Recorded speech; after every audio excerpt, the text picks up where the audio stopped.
राहुल एक हंसमुख और जिज्ञासु लड़का था जो पहाड़ों के छोटे से गांव में रहता था। जब वह छोटा था तब उसकी दुनिया भी उतनी ही बड़ी थी जितनी उसके घर की खिड़की से दिखने वाली बर्फीली चोटियां। वह अक्सर अपने पिता से पूछता, पापा, क्या मैं भी कभी उन पहाड़ों की चोटी तक पहुंच सकता हूं? उसके पिता मुस्कुराकर उसका माथा चूम लेते और कहते, बिल्कुल, अगर तुम खुद पर भरोसा रखो तो कुछ भी असंभव नहीं। लेकिन जब राहुल 10 साल का था, एक दुर्घटना ने उसकी जिंदगी बदल दी। स्कूल जाते समय एक तेज रफ्तार ट्रक ने उसे टक्कर मार दी। इस हादसे में उसकी रीढ़ की हड्डी इतनी बुरी तरह क्षतिग्रस्त हो गई कि वह फिर कभी अपने पैरों पर खड़ा नहीं हो सका। डॉक्टरों ने कह दिया कि अब वह जीवन भर व्हील चेयर पर निर्भर रहेगा। पहाड़ों पर दौड़ने भागने वाला लड़का अब एक व्हील चेयर तक सीमित हो गया था, लेकिन उसके भीतर की आग बुझी नहीं थी। राहुल की मां हमेशा उसे हिम्मत देती थी, तुम्हारी उड़ान तुम्हारे पैरों पर नहीं बल्कि तुम्हारी हिम्मत और जज्बे पर निर्भर है। धीरे धीरे राहुल ने खुद को संभालना शुरू किया। उसने किताबों में खुद को खो दिया। उसे पर्वतारोहण से जुड़ी कहानियां पढ़ने का बहुत शौक था।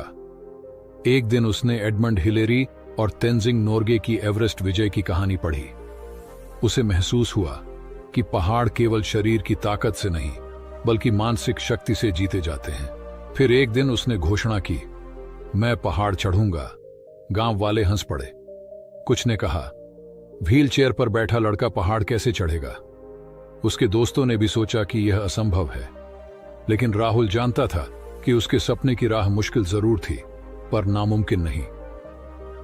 राहुल ने इंटरनेट पर उन लोगों के बारे में पढ़ा जिन्होंने विकलांगता के बावजूद अद्भुत उपलब्धियां हासिल की थीं। उसने यह भी जाना कि कुछ पर्वतारोहियों ने विशेष उपकरणों के सहारे व्हील चेयर से पर्वतारोहण किया है। उसने अपनी मां और पिता से कहा, मुझे पहाड़ चढ़ने की ट्रेनिंग लेनी है। शुरुआत में परिवार को चिंता हुई, लेकिन वे राहुल की जिद के आगे झुक गए।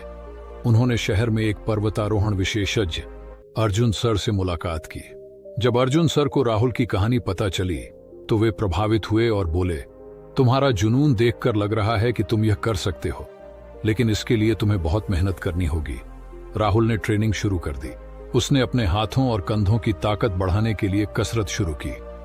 वह रोज व्हील चेयर में बैठकर रस्सी खींचने, चढ़ाई करने और संतुलन बनाए रखने की प्रैक्टिस करने लगा।